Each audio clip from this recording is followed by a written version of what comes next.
In a world where legends rise and fall with every punch, where the roar of the crowd fades, but the stories live on. This is where those stories are told. This is Talkin' Boxing with Billy C. From the blood, the sweat, and the glory, to the controversies, comebacks, and knockouts, we go behind the ring, no fluff, no hype, and definitely no BS. Just the truth behind the fight game. And we've been doing it for over 2 decades. A podcast pioneer, now a Hall of Famer. Great. What's that ego gonna be like? And next, the comeback kid. Wait, isn't he like 90 or something? Shut up, he'll hear you. The reigning, defending, undisputed, heavyweight champion of boxing broadcasting. It's Talkin' Boxing with Billy C. And it's on now.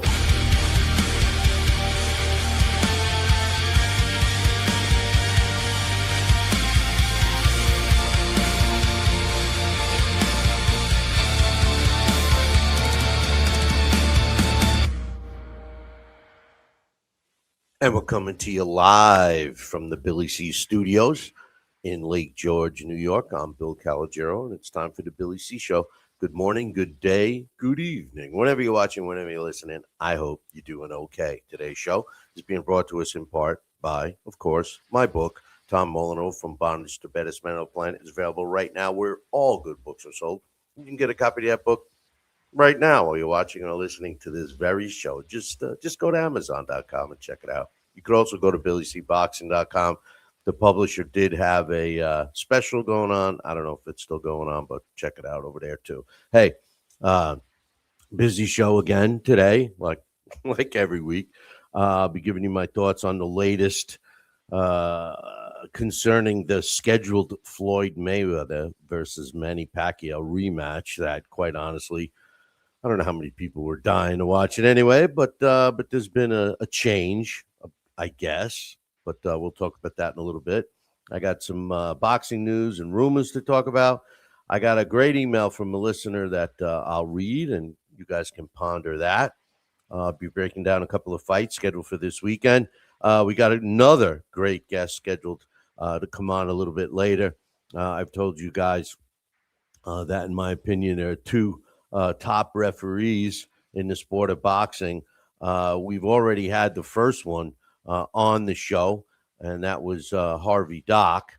And my main man, Charlie Fitch, is the other one, and he'll be joining us a little bit later on the show. So I can't wait for him to come on. But first, I got some fight results to talk about. We were just talking in the chat room about some comments that were made after this particular fight. But the fight I'm talking about is Sebastian Fundora's beatdown of Keith Thurman. And it definitely was a beatdown. If you didn't see it, all you got to do is check it out, because first of all, I don't mean to say I said exactly what was going to happen, but exactly what I thought was going to happen happened. The reach and height was too much for Thurman.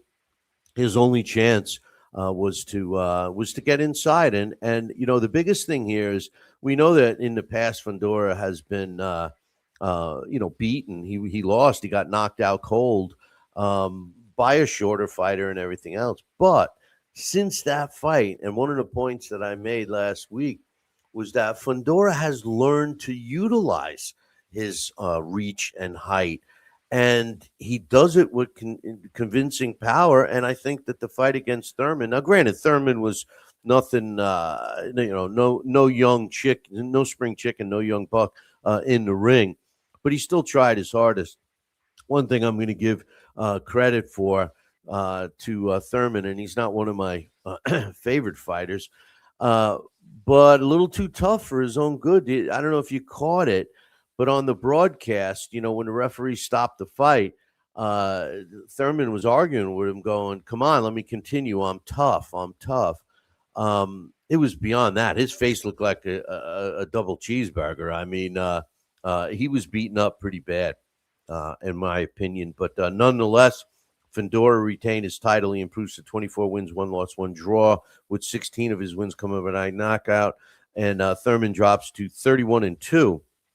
And hopefully we won't see him in the ring anymore. We won't see him get hurt. I mean, he, whatever. But and just one more comment. I want to make.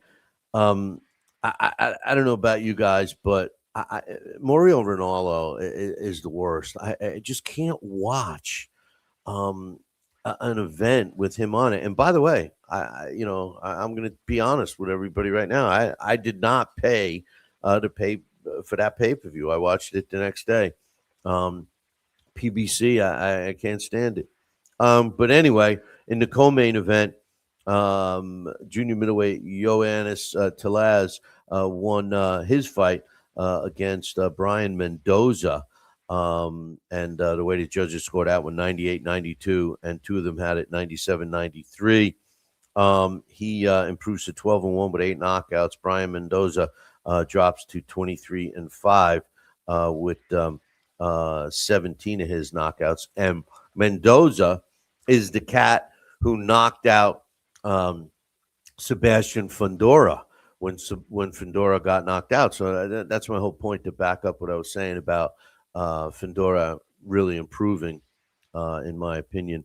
Okay, in the fight that was being billed as the biggest heavyweight fight in history, almost. I mean, I'm exaggerating, of course, but some of the fanfare around Moses Aituma is pretty ridiculous. Is he a good fighter? Yeah.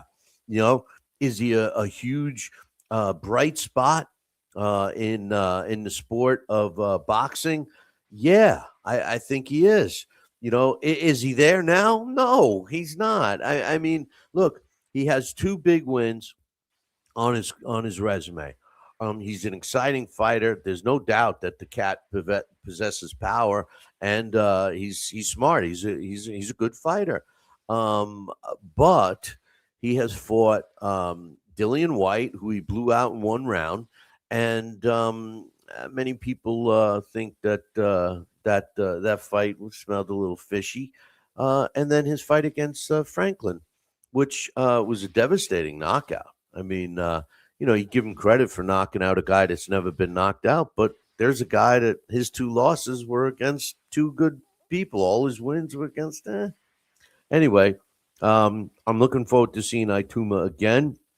He improved to 14-0 with 12 knockouts. He stopped Franklin for the first time in his career at 1 minute and 33 seconds of the 5th round. Franklin drops to 24-3 with 15 of his wins coming by knockout. So it'll be interesting to see who Aituma fights next.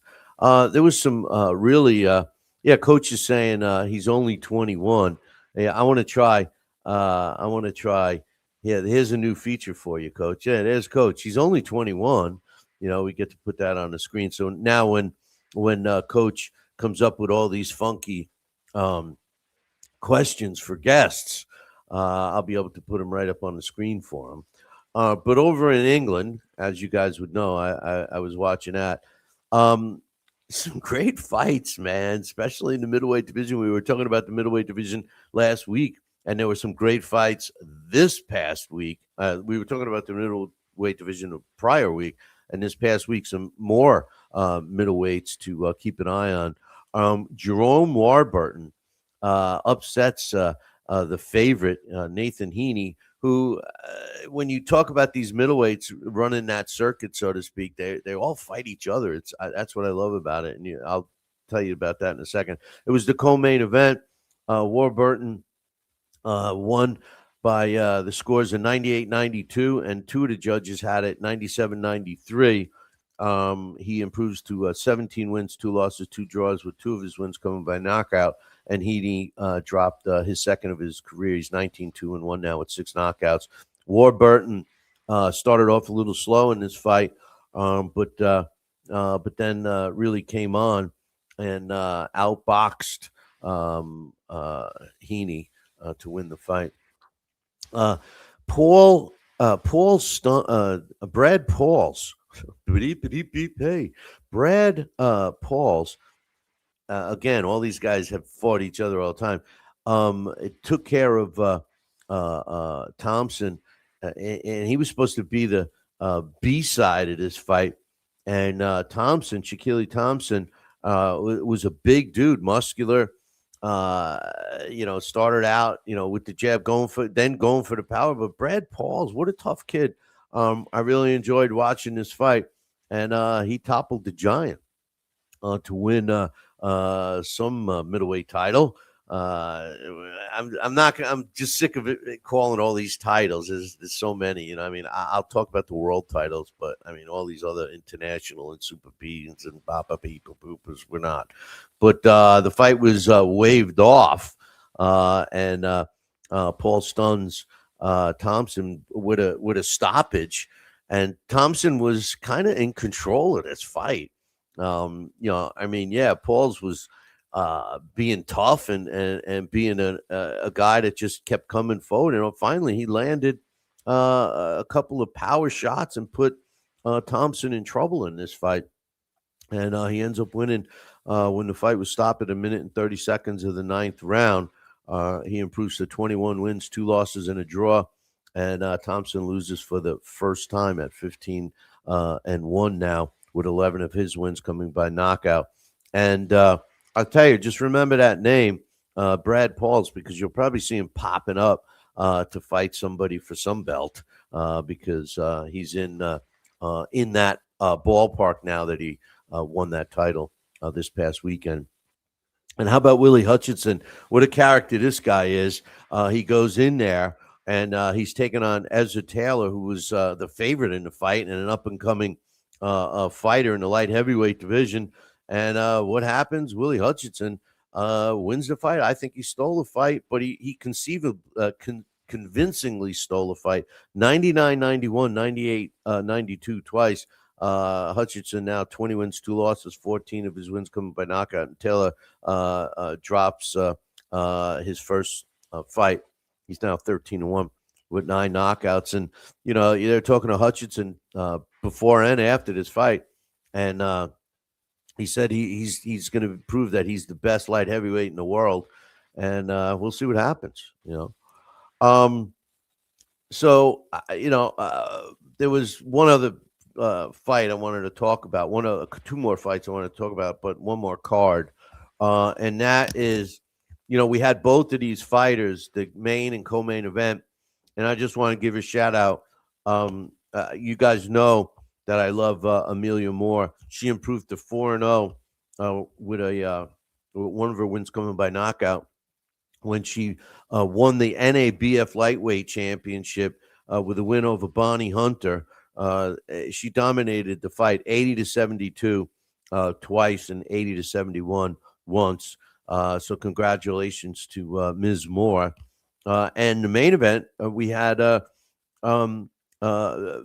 Frank the Tank Hogan was on this show the Wednesday before this event, and he took care of business as well. He improved to 22-0 when he stopped Patrick Alate in the 5th round to retain his NABF title. So congrats to our previous guests. All right. Let's talk about the Floyd Mayweather thing. So Floyd Mayweather all of a sudden the other day announces that, this fight that, he feels that everybody's clamoring to go watch. That is the rematch between Floyd Mayweather and Manny Pacquiao. Yes, you heard it right. The rematch, we all know that the first fight took place at least 5 to 7 years too late. And now at both of these guys in their 40s, late 40s, looking to do it like everybody cares. No, they don't. All of the fans that, would have cared don't care. And the new fans, they don't care. Okay, so nobody cares. All right. But the only little piece, the little teeny piece of interest that people had was the fact that it was a real fight, that it would count on the records. And we all know how Floyd has built um, basically a career, a post career around his 50 and 0.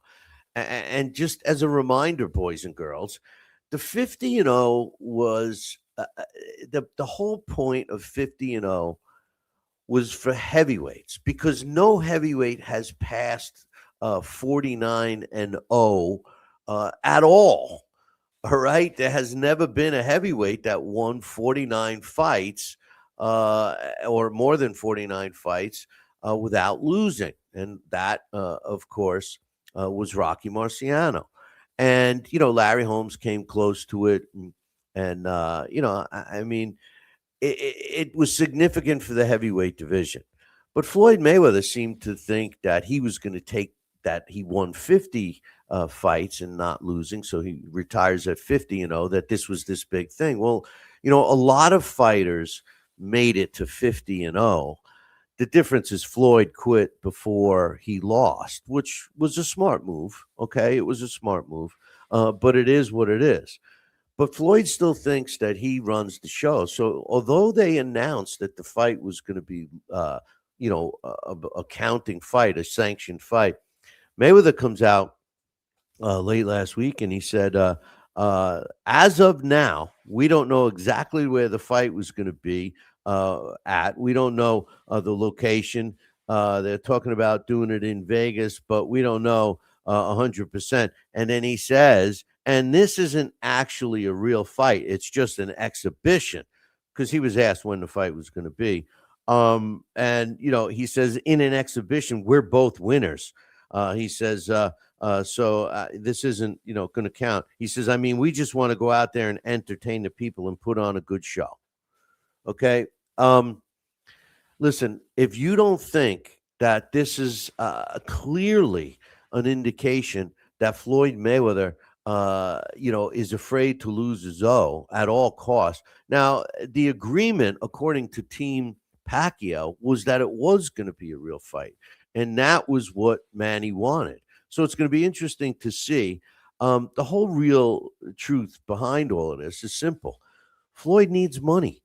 Floyd, he brags about being 50 and 0, that he never lost a fight. But you know what? He lost over $1 billion. I mean, this is a guy that made more than $1 billion throughout his 50 and 0 boxing career. And he's so broke right now that he has to fight. You think, I mean, look, he Mike Tyson and Floyd Mayweather, then Floyd Mayweather versus, I forget who he's even fighting. And then to cap it all off with a fight that was supposed to be real, but now it's an exhibition against Manny Pacquiao because all the fans want to see it. I got to be honest. How many people even want to see the Tyson fight? I mean, I love Mike Tyson. I love seeing him anywhere, whether he's fighting or, on a show or at an event. I love Mike Tyson, but I don't want to see him fight Floyd Mayweather. I mean, I just don't. So I'm not sure. I'm not sure what he's thinking. If I'm Manny Pacquiao, I say forget it. I mean, I don't. I hope Manny stands up for himself. Manny has let Floyd kind of push him around. Throughout the whole thing. I mean, Manny was chasing Floyd long before they fought. And, if it wasn't for Manny Pacquiao, really pushing and the fans behind it, I don't think that Floyd would have fought him. I mean, truthfully, Floyd, he's traditionally looked for the easiest way out. So I don't know. I don't know, man. I think that if they're gonna fight at all, it has to be for real in my opinion. I just and I hope that Manny Pacquiao, he stands firm. That's what am hoping for. But you don't know. And the truth of the matter is how many people really really want to see it. So hey, I'm gonna try. We got a new thing going on, and here's coach's comment. We'll put up on the screen. But in any event, I think that Floyd Mayweather, if I don't think that many people want to watch the fight. I think that if he holds out and tries to demand, I think Manny should walk away. I really do. All right, the biggest news that has taken place in boxing, in my opinion, over the last week or so, is the announcement that Xander Zayas is going to be putting his WBO and WBA titles on the line. And who's he stepping in the ring with? How about Boots Ennis? I love this. I love this because this is exactly what we want to see. It's taking place on June 27th. And here's the thing: I've publicly have said, and I honestly feel that Boots. I think he's an extremely talented fighter. Don't get me wrong. I think he's an extremely talented fighter. But I really don't think that I feel similar to the way they've risen, carried Moses Ituma to the top of the heavyweight division, and they've done this with Boots. I think by him fighting Zayas, if he blows out Zayas the way he's been blowing out these other opponents that, in my opinion, shouldn't even be in the ring with him, then I'm going to be impressed.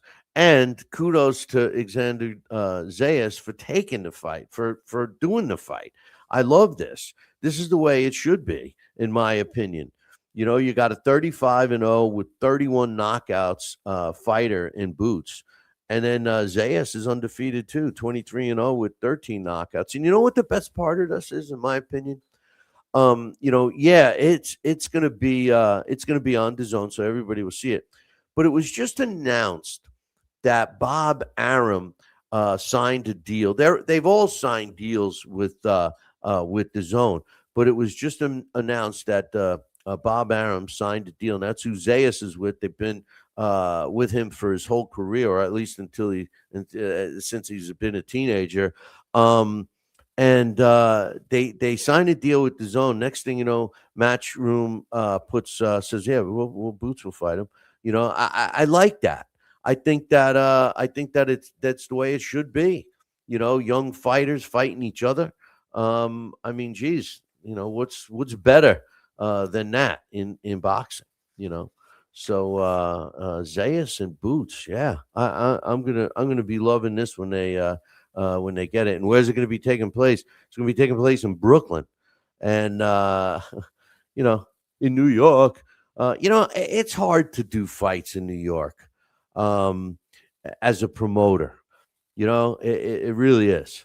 It cost them a lot of money, and several years back, the commission, not the New York State Commission, would pay for the medicals, which they require the hardest, most strict medical requirements in the sport. I mean, between them and Nevada and New Jersey, I think those are the three toughest ones. But another event in Brooklyn. So, hey, you think Brooklyn can, or any place in New York can compete with some of the places that we got going on. And speaking of going on, I was telling you about our guest. Now, before I introduce him, hopefully he can hear me. If you can see if you can get your video, Charlie.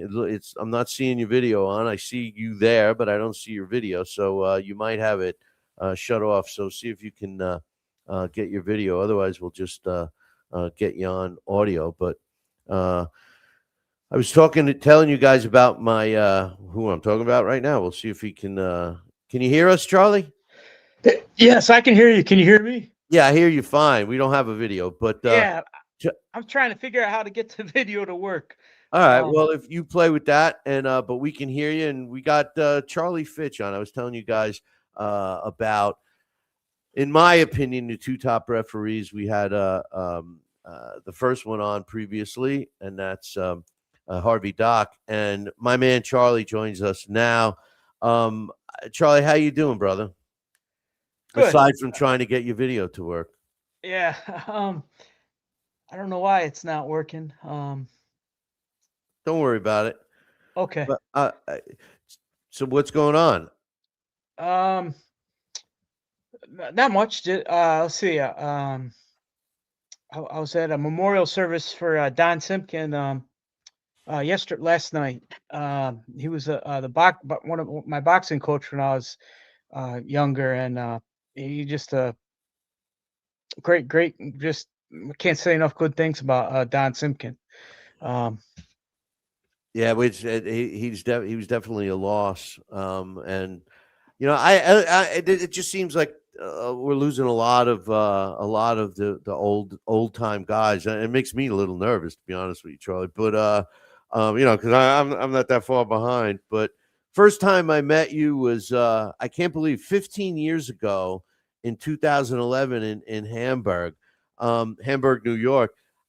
What when I look back at that, Amanda Serrano was on that card. She was like the co-main event, right? Yeah, that was a good fight card. There were some good fighters on that card, um, that day, and yeah, Lionel yeah, Thompson was the one you did, and he was kind of up and coming when you refed him in that fight when he beat Angel Gonzalez. yep, yeah. He was a good fighter, Lionel Thompson. Um, Lionel B, right? yep. Was He was a real gentleman. Fought a nice, good, hard, clean fighter. Um, but he knew how to. I mean, but he knew how to foul. Someone fouled him. If the referee didn't do their job, he, I mean, most good fighters, they'll take matters in their own hands if the referee doesn't address the fouls. But if the referee's doing their job, most fighters they're going to fight clean, and he was that type of fighter. Would fight clean, was very well schooled. Um, yeah, and I keep trying to remember. He fought some good fighters in his career, Lionel Thompson. I think he moved out to Las Vegas um, at one point in time. Yeah, It and might. he one of his things was he had a solid chin, right? I mean, I don't think I think he eventually got stopped, but I think he was when he was in there when he started fighting, the higher level guys. I remember him hanging in there tough with some hard punching fighters. Yeah, and in fact, his only losses, from what I recall, were two good fighters. To Right. the top level guys, um, and yeah, if he was stopped, it was maybe just only once in his career to a good punching, very knowledgeable fighter. And I wish I had. I don't have Box Rec up right now, or because that's like my. I look at that all the time, and that's just a great source of information. Um, So listen, the referee's job, you were talking about, having a good referee in when we were just talking about Lionel Thompson's fight. But you bring up a point that I wanted to ask you. The referee's job basically has changed over the years. For example, like when you go way back, before they even made fighters go to a neutral corner after a knockdown, the guy was able to stand over his opponent and attack him as soon as they got to their feet. How do you think you would have been as a referee in that era? No, knowing that you've been trained and safety for the fighters, and obviously you're one of the best at doing that. How do you think if you could go back in time and you were refereeing, and that those were the rules? How do you think it would be? What do you, what? well, Have that would you be thought super of cool to go back in time and to be able to referee the fighters from that time period. Uh, yeah, that's like spending some time in heaven, being able to do that. Um, as far as like how I would do it, I think how I would try to do it would be based on I would try to use this. I think you got to use the standards of the time that you're in. So Right, right. No, if that's what I'm I mean. I mean, as if a I'm in the referee, 50s, yeah, I would have to change my mindset from today to how it was then. And that, yeah, I'd be run out of the ring after one fight if I applied today's standards to the standards used back then. You imagine if you went back, if you were able to go back in time and just as you are now, and all of a sudden you're refereeing, and you're right, they would have dragged you out of the ring. But Yeah.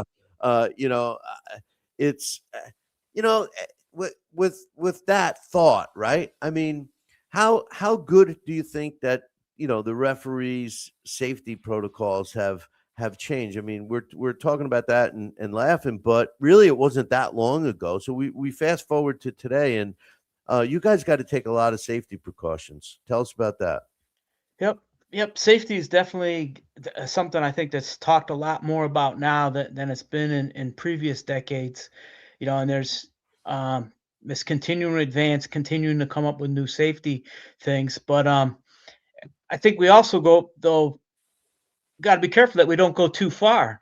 Well, because it is a sport that the object is to hurt the other person, and so it's kind of like I heard Arthur McCaney when I was reading his book had a good analogy in it where he said, you're as a referee, you're on a tightrope between your the crowds, the fans' demand for violence and safety, and so you're trying to balance those two, and the standards of those two are different today, than they were even in the 1980s, 1970s, 50s, even early 2000s. It's changed now in 2026 from how it was actually even a few years ago. It's changing. Um, so there's a real balance that I don't think I answered your question. Did I? Tell me what was that question again? I'm sorry. No, I was just asking how much it's changed. Yeah. That with the safety, like what you guys obviously you're constantly being forced to, or are you being forced to take classes or attend seminars to keep up with new rules, or I mean, how does that happen? Well, at a minimum, you have to, I attend your state trainings, seminar. But I think the referees that really want to excel and the best referees, I see them out there. They're going to other referee trainings. That I've you're paying out of your own pocket to go to ABC seminars around the country. Um, I usually attend about anywhere from 3 to 5 per year, usually trainings, and you're always learning new stuff at these trainings. A lot. It's like a lot of it will be repeating things you already know, but it's actually good to hear it repeated because it's like, okay, I'm on track. I remember that. I got that in mind, and then every once in a while you hear a new nugget or something like, oh, I kind of forgot about that. Um, so it's definitely you got to go to all the safety as many trainings as you can. Um, Darn, I was thinking about something and I forgot what it was. Sorry, sorry about What that, Billy. hey, what It'll was come back. it always does. Maybe. But yeah. In your opinion, what was the best fight you ever refereed? Um, I know oh you've man. refereed a lot, but there's got Yeah. to be one that Boy, sticks. there's a quite a few come to mind. So there's I kind of don't want to like the most recently it was the ring fight of the year. Um that was that was the most recent excellent fight that I did. Um between the junior lightweights at 130 pounds. Um, One of the best fights I actually did was that was a non-world championship fight. What was a non-televised fight? It took place in Johnstown, Pennsylvania, and I'm looking at it on BoxRec right now. It was a fighter named Trayshawn Wiggins, who was from Johnstown, Pennsylvania, and Dakota Linger from West Virginia, and that was the most exciting fight I've ever done that wasn't a world championship fight between those two guys. The crowd, it was just a small little venue in Johnstown. My only first time being there. And it was a 10-round main event, for a minor title. And these two guys took turns hurting one another. And there was a few times where I came close to stopping the fight and where they got rocked. Each one, mostly Trayshawn got rocked the most actually early on.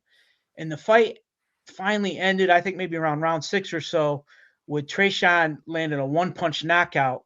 And to my shock, the fighter from West Virginia got up. I waved it when he got up. I didn't think he was going to get up, you know. But what that showed that he got up was to me that when it showed how good conditioning he was in. His leg strength was so good. He must have done a lot of running, in my opinion, to be able to get up from those punches. And that's something that, in my opinion, like the fighters that are in great shape, that's one, like Muhammad Ali. A theory I got is one of the reasons why he had such a great chin was he did so much road work. Like he would do road work in combat boots. And I think that leg strength is real important for being able to absorb a punch, which is kind of odd. You wouldn't think of that, the legs with with your brain, but I think it is. You're 100% correct. I mean, of course, not only can you take a punch with strong legs, but most power punchers have big strong legs. Except, you have the occasional, Tommy Hearns Right. wasn't known for his, and he was a knockout puncher, even Deontay Wilder. But you know, it's been a pleasure to watch you. In my opinion, since I've known you for more than excuse me, 15 years, rise to I knew you did a lot of refereeing jobs in let's just say locally, New York, New Jersey, Yep. Pennsylvania. I know you were out west, Minnesota area and stuff a lot, but you were also been all over the world. Hey, by the way, I was at the one of the fights you did in Canada with Denton Daly. It was at Mississauga. It was at some. Oh, You remember that place? yeah, It was I like do. in the middle of. It was crazy. It was, Yes. But anyway, you've been That you. was. Yeah, it was that place. I mean, it's nice venue, but it was just kind Yep. of unique. But anyway, That was a Germany. devastating knockout. No, and he was the Daly got favorite. hit He with was it. the local kid, Yeah. Denton Yeah. Daly. But Yep. you also Germany, Japan, Russia, England. How's your ride been, brother? How's my ride been? Yeah, how's the ride? The referee ride from Hamburg, New York, in a sense, to around the world. I mean, come on, It's been unbelievable. I'm pinching myself all the time. It's I was very fortunate. At Don's service last night, my boxing coach, I was talking about how were it not for him, I would never even have gotten into refereeing. Like he encouraged me. He goes, "Hey, we need some referees. Why don't you come to be a referee?" And at the time, I was like, "Yeah, sure, I'll do it." I was like, the training was coming up in Buffalo a month later, and then it came up, and he called me on the phone, and I was like hungover. I was, overslept. And he's like, "Hey, you're gonna come to that training." And I was like, my wife's like, "Don's on the phone. He wants to know if you're coming to the training." And I go, "Tell him I'm not gonna go." That my wife, we'd only been married a year, and she goes, less than a year, and she said, she just handed me phone and looked at me and it looked at me, and she said, I can still see the look on her face. She said, "You got a bad habit of telling people you're going to do something and not doing it." And after she said that, I made sure I got to that training, reluctantly. And but as soon as I walked in the door, I was like, "Wow, I'm home. This is where I want to do." And I just made a commitment. I was like hungover driving there. This is a younger Charlie back then, much younger days. Well, um, it's a good move that you did that. I remember. Well, yeah. Maybe I shouldn't remember, but I No, remember. let's hear it. And you can say anything bad about me. No, I'm not going to say anything bad. It was great. We had a good time. It was at one of the fights at Turning Stone. We ended up Yeah. all after the fight at that whatever that Yep. place is. Yep. The tavern. Yeah, and then the next time I see you, I'm like, "Hey, we'll be." And you said, "Hey, no." The commission told me I can't. Remember, we closed it that night. It Yeah. was like, Yeah. Yeah, in fact, I used to every time there I would get kicked out. Or they close it, and we go looking for more beer somewhere else, Yeah. more alcohol. So I had I guess too many fun times. Yeah, no, I remember the one night because John was there, and it was fun. Yeah, Um, yeah. listen, one of the other things that maybe some of my listeners and viewers don't know about you is that you're a boxing guy, and that's one of the things I love about talking with you and stuff when we do. So now I want you to put your well. Before I say this, what's your thoughts on some of the one-sided fights that we're subjected to these days? Not as a referee, just as a boxing person. What's your thoughts on that? Like one-sided in regards to just one fighter's just so much better than the other one, and And we we know it all going know it. into the fight. Or Yes, yes. Going yes, into the fight, we all know it, yeah. and we're basically expected to watch this fight and think it's showing us something. Um, my thoughts on it, I just my thoughts are I always feel like the best fighters in the world want to fight the other best fighters in the world. They want to run towards the best fights. And so when I see fighters avoiding, seemingly anyhow, and it's not only the fighters themselves, a lot of times it's their management, but when the fighters aren't the best fighters aren't fighting each other, sometimes it makes me think, wow, this fighter maybe is not really one of the best, and his management sees something in him that they don't see, that he may not see himself, or she, and so they're kind of purposely of being a little bit careful with who they're fighting. Um, but the best fighters, they make their management make those fights happen. Um, and I'm willing to, I guess, as the fan, there's still a part of me that's a fan. Although I can't really be a fan anymore. But some of it still lingers, and that part of me is like willing to say, well, uh, in order to have the great fight next one in line, I hope, I'm willing to put up with this one that here is pretty, looks pretty straightforward. One one-sided match. Well, that's my segue to the next question. So let me start off by saying I think what Zuffa Boxing is proposing to do, or what it looks like they're going to do, and I know it's almost as bad talking about that as politics these days, but the truth of the matter is that you have all the sanctioning bodies all making it seem like Zuffa Boxing and Dana White's the evil new evil king coming into town. But the truth of the matter is that that model will give us what boxing used to be. In other words, the fighters fighting each other, not becoming devalued after they lose, or if they lose a fight, because they're fighting tougher, younger. But at the end of the day, you're going to have the best fighters rising to the top. And may I even say one champion for each division. So I think what we would see as boxing purists is a better form of boxing. And all it's going to take is the money. If the money keeps flowing, and my big predictions have been, I believe that Usyk will fight his last fight under Zuffa. I believe that Canelo, as a matter of fact, I believe Canelo's next championship fight will be for Zuffa this coming September. And I also think you're going to see Ryan Garcia and Shakur Stevenson end up going over that way. They're already all having conflicts with sanctioning bodies. So, do you think that it could be better for the sport? I mean, once everything, this is assuming that the fighters are getting paid. In other words, for them to fight under that model, they got to get paid, and then they'll be willing to fight whoever is put in front of them. Don't you think?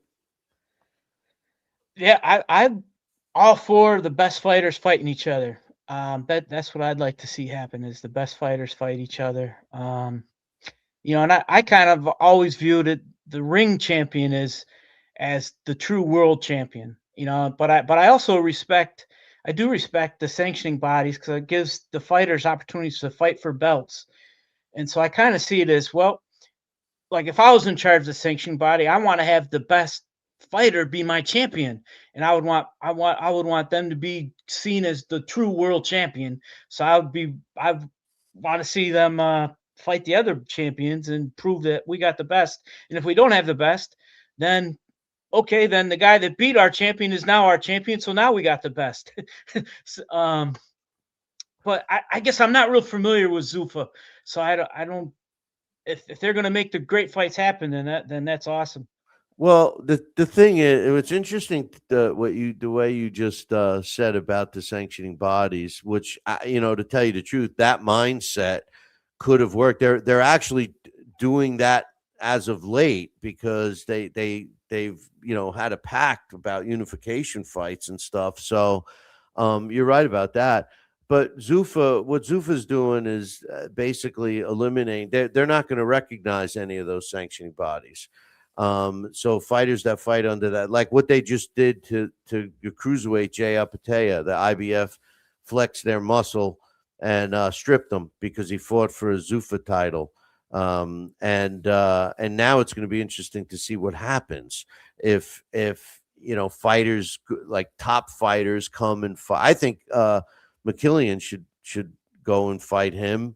And it's going to be interesting to see because he's regarded as one of the top cruiserweights, if not the Oh yeah, best. he was a great fighter. So let's see Great what fighter. happens. If he's still a draw and people still have him on, on top, then that stripping is going to mean nothing. Yeah. And I think other fighters are going to start to do it if they can make the money. That's my point. Yeah. I mean, Well, truthfully, it's about the money, right?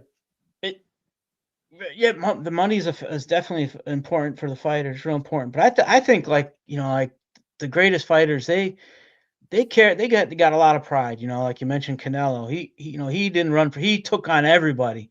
And those great fighters like that, they didn't avoid any fighters. They ran towards the hardest fights to prove that they were the greatest. And and like they're the ring champion. So that's the Ring Magazine champion. So That's that's what changed. I've That's seen. changed. It was the same. I recently heard an interview with Oscar De La Hoya, and he was complaining. He was complaining about how the rankings are now that Turkey Al-Rashid owns the mag, and Oh, kind of alluding to the fact that he thought that they were padded. But that was the problem when Golden Boy owned it. All his fighters were uh, there. yeah, So yeah, but you're talking about the way it was back in the day when yeah, it was clearly the best fighter. I don't know anymore. The ratings are so crazy. You got, yeah, a guy number one who's supposed to be rated number one, and then nobody else rates him at all. How can he be that good? I don't know. I don't know. yeah. I miss like Ring Magazine in the 1980s when Randy Gordon, and Burt Sugar had that, and you had like they had the top 20. So like being ranked in the top 20 really had meaning, and I kind of wish Ring would adapt that because there's a lot of fighters who are good fighters, but they're not in the top 10, but they're still a top 20. Top 20 in the world is pretty darn good. No, you know. yeah. If we were doing the top 20, but Yeah. conceivably, 20 times four. So you're looking at the top 80. That could be conceivably because Oh, you're talking about each sanctioning body's ranking. right, because Yeah, that's yeah, the yeah, problem. That's the yeah, problem. yeah. That I don't look at those. I only look at the ring. okay. Well, the I only look ring, at the if ring. yeah, And so that's why I wish they did 20 instead of 10, you know? yeah, yeah. Well, they did. What did I notice? It mustn't have been in print, but it was online. They did the top 11 to get somebody on the rank who recently fought. I don't recall what it was, but Yeah. anyway, where are we going to see you again? Where are you? When's your next assignment? Do you know? Yep. Gonna be in Atlantic City. Next Saturday, April 11th. Um, at a boardwalk hall. So that's gonna be yeah. That's like a treat getting to go to Atlantic City for me because in the my time period in the 80s, in the 90s, before I got into refereeing was a time when Atlantic City and New Jersey was like them and Vegas were equal in my mind as a boxing fan. Those were equal places. So like I just love the history there and being there in Atlantic City. Yeah, but remember when it went downhill? It went downhill real fast in what was it, the late '80s, and it came back though. It came back in the late '90s. It wasn't. That's the way I remember it anyway. Yeah, it came back for a bit. It was like when they had what was it? TV KO shows were going on. Yeah, that's Um, right. That's right. Well, yeah, Larry Hazard turned everything around in Jersey, so I mean, he's the man there. oh That's for yeah, he's you don't get any better than him as a commissioner, and I think that's because he was a referee. he's a boxing guy. He's a boxing guy. He understands it fully. You don't understand it any better than him. No, So he fully understands the sport. and Um, and that's always been my argument that that's what boxing needs, more boxing guys. You I know, agree. you know. But I agree. hey, Charlie, I appreciate you coming on, and I look forward to seeing you ringside again soon. Hey, I do too. Thank you for having me, Billy. It was a real honor to be here. Hey, Um, hey, next time we'll figure out your video so we can I know. actually. I'm sorry I couldn't get my video going. Here I thought you were this computer savvy guy. Oh God, no. My wife could do it. I should have talked to her, get it set Yeah, up yeah, in yeah. advance. You should have let her do it. I'm going to call her and have her shame you the way she shamed you to become a referee. For God's sake. Oh yeah, man. She kicks my ass all the time. All right, Charlie, be good. I'd see you soon. Hey, take care, man. All All right. right, All the take care. best to you. All right, Bye-bye. thank you. That's Charlie Fitch. In my opinion, one of boxing's top, and I'm saying top two referees out there. The thing I've always said about referees is if sometimes you don't remember who was refereeing the fight, that means they did a good job. Because I can't stand the mentality, and there's plenty of referees out there that think it's fighter A versus fighter B featuring referee so and so. No, I want to watch the fight. I don't want to watch the referee. But anyway, yeah, so Zuffa Boxing, they're going to be fighting this weekend. So we'll see. It seems that all of their fights on paper look pretty competitive. So, and I think we've been seeing some competitive fights from other promoters as well recently. Like I was just talking about the great fight, Zayas against Boots. That's been made. I think it's I call it the Dana White effect. I think that these promoters they're kind of being forced to making good fight. Either way, we are. You got to be honest. We are getting some decent fights. So here's one. This is my. You guys know I love the UK, but this is a crazy fight because the fighters that are taking place, Dave Allen, and he's a heavyweight that's pretty popular, and he's gonna be in a fight at the Copper Box Arena against a monster of a guy when he takes on Arslak Makhmudurov. And we know that he's a power puncher, this guy.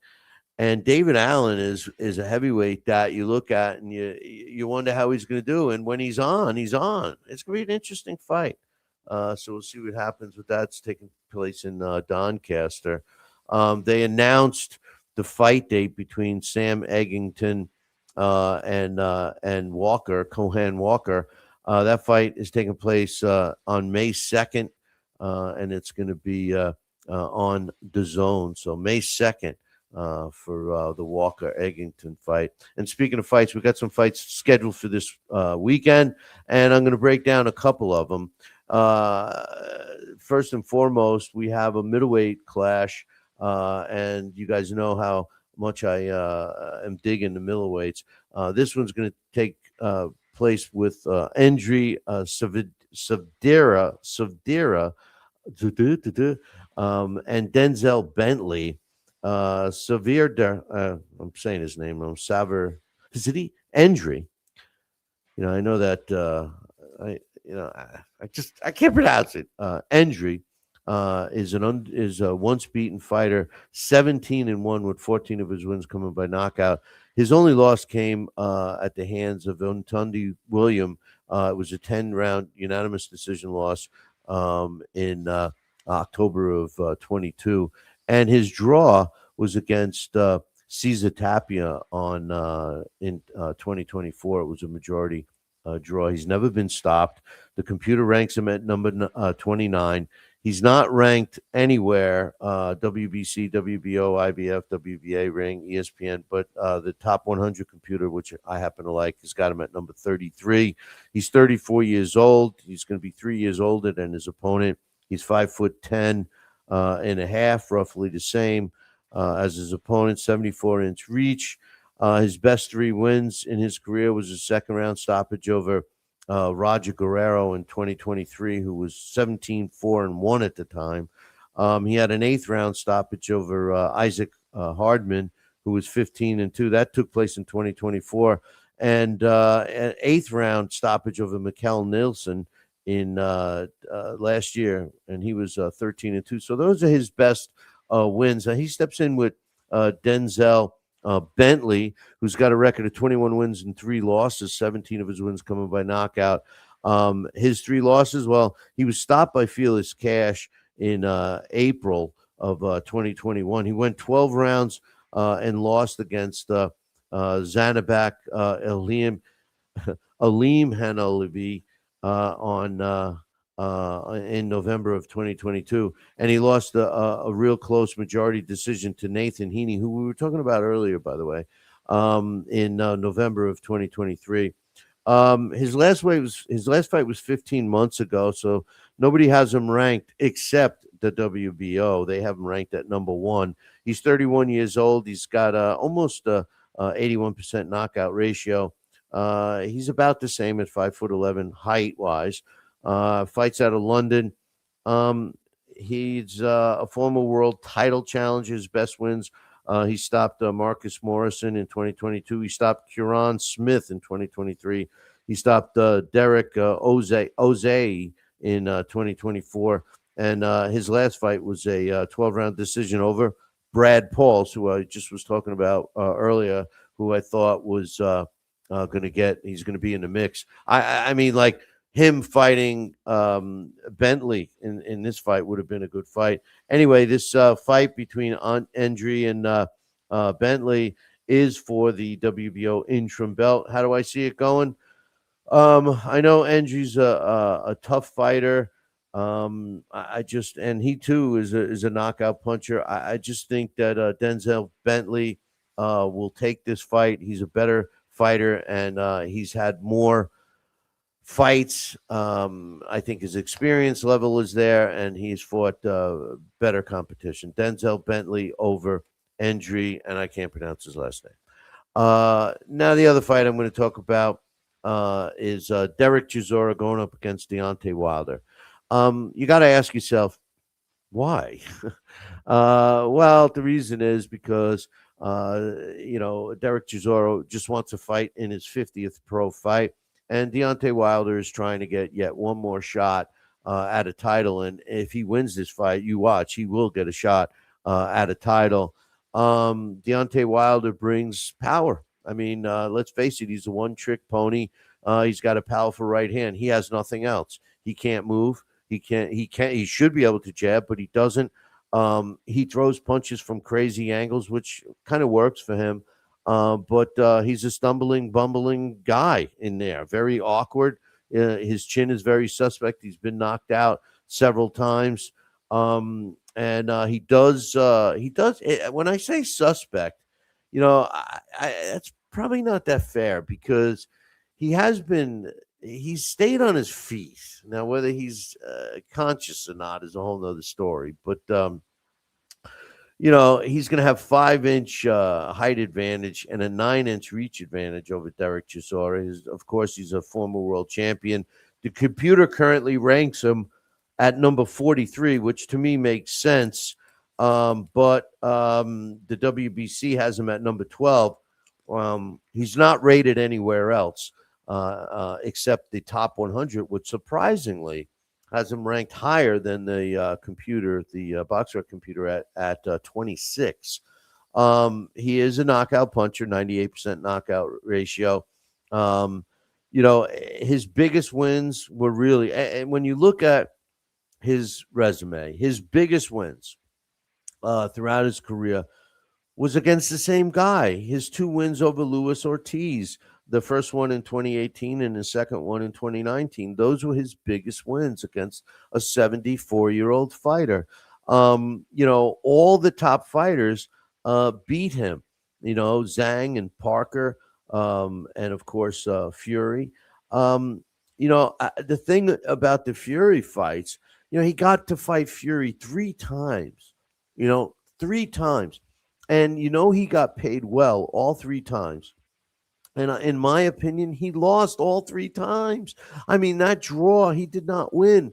That was really a robbery for Tyson Fury. So he gets a draw, and then the other fights were knockout losses. So, really, my statement about him being a one-trick pony is true.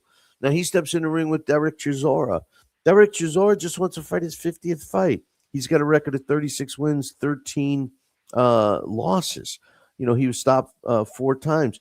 All 13 fights that he lost were all against top fighters. And he's been banged around. He's had his knockout ratio is substantially less at 64%. He's never been a world champion, but he's been a former world heavyweight title challenger. Currently, he is ranked by the WBC at number 13 and the IBF at number 2 and the WBO at number 7. He's not ranked by the WBA, the Ring Magazine, or ESPN, or the top 100, which was strange. His best wins, I picked 3. He won a close split decision over Kubrat Pulev back in 2022, a 10-round decision over Joe Joyce, and he had the decision over Otto Wallen last year in 2025. That was his last fight. Like I said, he's fought some of the best fighters. How's this fight going to go? Well, it all depends on how Derek Chisora is looking at this fight. Is he looking at this fight to go out with a win? To say his 50th fight was a win, or does he just want number 50? As far as Deontay Wilder is concerned, his record 44-4 and a draw. He wins this fight, and he's going to get a shot at somebody. Whether Usyk fights him or whether the heavyweight title gets broken up, at some point or what, he's going to get a shot. There's more in the line for Deontay Wilder. I just think, who am I rooting for? I'm rooting for Derek Chisora. Who do I think is going to win? I think Wilder's going to connect. I think Wilder's going to get a shot in, and Derek Chisora's had a lot of miles on him. I think Deontay Wilder's gonna catch him. Now, with that said, if Derek Chisora comes out and just attacks Wilder, it's gonna take a bit to knock Wilder out. I listen. I'll be rooting for Derek Chisora, but I think Wilder's gonna win. That's my opinion, but I won't be rooting for him. I got a pretty good email from my man Jim Glenn. Over in the UK. You guys know I love the UK, man. And he says, hey, Billy C, Jim Glenn here. Just a little exercise for your show. I appreciate that. We're always looking to exercise the show. He said this is stir up some talking points. He wants to revise the divisions, and he's proposing, we've been talking about this, and he's proposing a 12 division system with flyweights going up to 110 pounds, but he does have super heavyweight. So in his opinion, flyweight going up to 110 pounds, bantamweight going up to 121 and a half pounds. So going from 111 to 121 and a half. Featherweight 122 pounds to 132 and a half pounds. Lightweights from 133 to 143 and a half pounds. I'm curious to know why you got the half pound in there every time. You got to let me know, Jim. But what did I leave off? Junior welterweight 144 to 154 and a half pounds. Welterweight 155 to 165 and a half pounds. That's pretty big. And middleweights 166 to 176 and a half pounds. And he says Hopkins was a true middleweight. You're saying walking around. Are we saying same day weigh-ins? Are we saying just before the fight weigh-ins? Because I think these weight classes would work if you did something like that. He's saying super middleweight 177 to 187 and a half. Light heavyweight 188 to 198 and a half.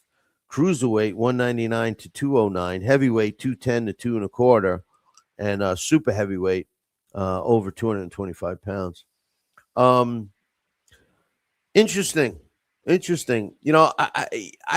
to tell you the truth, to me, I've always felt that the heavyweight division should be up to whatever, just like they have it now. Should we modify it and maybe extend the cruiserweight division a little bit? Maybe. Maybe a heavyweight can't just be 200 pounds. Maybe 210, or above, and a cruiserweight could go up to 210. I don't mind that, but light heavyweight, that jump from light heavyweight now, at 185 pounds, and then you go to cruiserweight, to add another 10 pounds. I mean, I don't know. It works out mathematically to have heavyweights 200 pounds and over, but with some of the big guys today, and the other weight class, the weight class I always kind of start from, in my opinion, is the middleweights. I mean, to me, that's like such a classic division, and that's 160 pounds. So interesting. I do think that at middleweight at 160 pounds, a super middleweight could either, fight at 160 or go up to light heavy, so same thing with welter and junior middleweight. I'm good with those weights, the fluctuation there, but interesting. Appreciate it, Jimmy. So some other news I just wanted to say, it's been rumored that Noel McKillian, who's the WBC cruiserweight champion, is going to be taking on the household the household name, who happens to be the Bridgerweight NABF title champion, and that's Lumboria Pinchuk, who's got a record of 17-4-2. So Pinchuk against McKillian in his defense. Why? I say this. I think that I think that Noel McKillian deserves a big payday. And whether he does or not, I think he needs to have a big payday. Now, the WBC obviously is going to follow suit with the IBF. So if Noel McKillian really wanted to make some money, he would fight Jay Apateo, and if the WBC strips him, I believe that that'll add more juice to Zuffa. Because if, Noel McKillian decides to throw the WBC belt in the garbage for a huge payday that he would never get fighting Pinchuk, how many other fighters you think will do that? I think a lot. I think a lot. I think it all boils down to the moolah. Um, Speaking of money, there's a heavyweight contender. He was on the way up, and he ended up losing a fight, and it's like he's trying to build himself up, and he's only 26 years old. That's Jared Anderson. He calls himself the real big baby, and he just signed a deal with Queensberry Promotions. Now he has um, uh, Frank Warren and Top Rank. So we got Top Rank, we got Queensberry, and we got Frank Warren's Queensberry and Top Rank um, with Anderson now. I don't know why I'm stumbling through this so much. They're with Anderson right now, and obviously he's going to get some exposure on the deals with DAZN. I'm wondering if DAZN is anteing up to have some of these guys put their fighters against each other, or if it was part of the deal or what. But I know there was. I know they're making some money. And speaking of DAZN, did you hear that they have an in-flight option now? So if you're on a plane, I guess you can watch DAZN. I don't know. But anyway, hey, listen, boys and girls, I appreciate you stopping by. And I wanted to thank Charlie for joining us. That's Charlie Fitch, that is. And make sure you stay tuned. Next week we obviously, like we have been, we'll be getting some good guests. So we'll have another one. We're booked through into May already. So we got guests lined up. So we'll be talking about that. I'm going to be bringing back some segments that we used to do. And one of them is the blast from the past. I think I'm going to start doing that again. And I think I'm going to do it with a little twist. I'm going to try to take a modern fighter, maybe in the same weight class, maybe somebody that's got, getting all the accolades and what have you. And we'll do a blast and compare them to not just show an older fighter and try to, get some education out there for some of the younger fans that don't know. But anyway, and if you do know, you'll get an interesting refresher on it. But thanks for showing up. Make sure you tune in next time. Same bat channel, same bat day, same. Just show up next time, man. Be good.